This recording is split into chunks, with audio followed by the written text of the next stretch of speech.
Hello everyone, and welcome to the recap of Morning Report at the University of Michigan University Hospital from October 11th, 2018. So we had Dr. Palak Choksi to help us discuss the case today. And the case was a 68-year-old man. He had a history of head and neck, oral, and hypopharyngeal cancer that had been diagnosed actually years apart, both squamous cell carcinomas.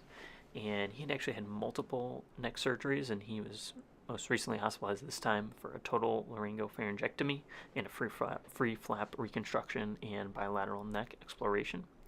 He also has a history of hypothyroidism, presumably from prior surgeries and thyroidectomy. And he's actually at this point asymptomatic, and the surgery had gone well, but the endocrine service is consulted. The labs are as presented.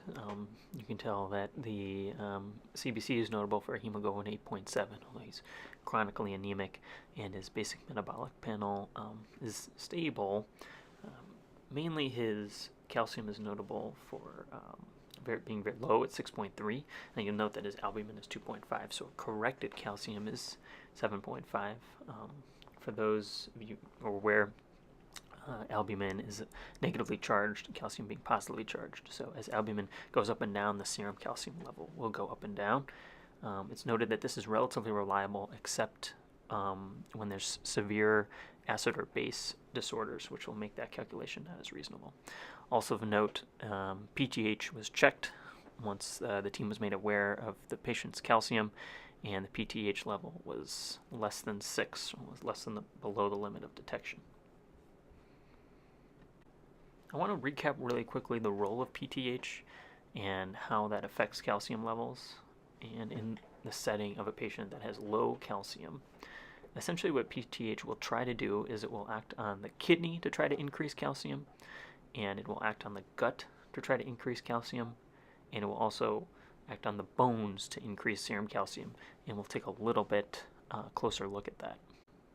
So in short, PTH will act on the kidney to help convert vitamin D to 125 hydroxyl vitamin D, which is the active form, and that takes place via a hydroxylase enzyme. And then that active form of vitamin D actually acts on the gut to increase calcium resorption, and there's also calcium resorption within the nephron as well. If a patient is hypocalcemic and has an elevated PTH, that means that the body is trying to create PTH and trying to increase serum calcium, but it's not able to do that. And that can happen for a number of reasons, but it has something to do with those blue arrows not working properly. So that means the kidney or the gut is not responding to the signal of PTH, and that could be from, most commonly we see it in CKD and end-stage renal disease. It can also be from severe vitamin D deficiency, and also much less commonly PTH resistance as well. It's also possible that there just isn't that much calcium, and that the calcium that is getting resorbed properly is not staying in the bloodstream, and most commonly that's from some sort of extravascular deposition. So that can be from like calciphylaxis.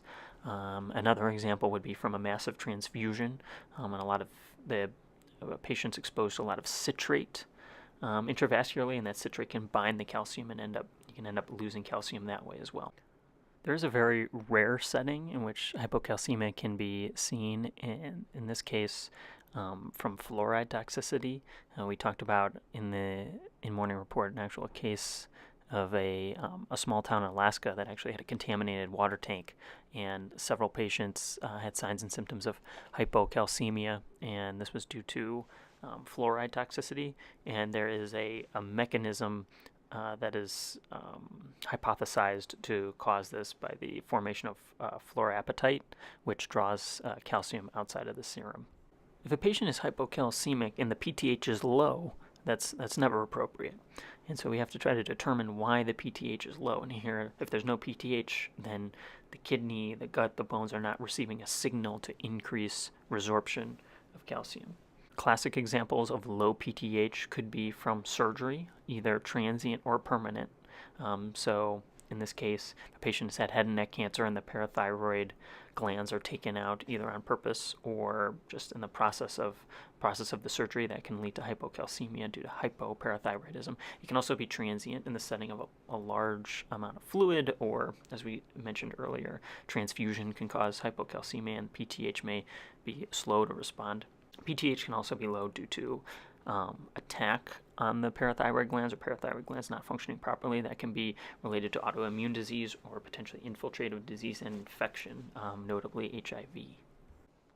Getting back to the case, the consulting endocrine team felt that the hypocalcemia was likely due to primary hypoparathyroidism, presumably due to the patient's prior head and neck surgeries, and to treat that low calcium, they recommended giving IV calcium gluconate and then continuing an oral regimen of calcitriol and calcium citrate.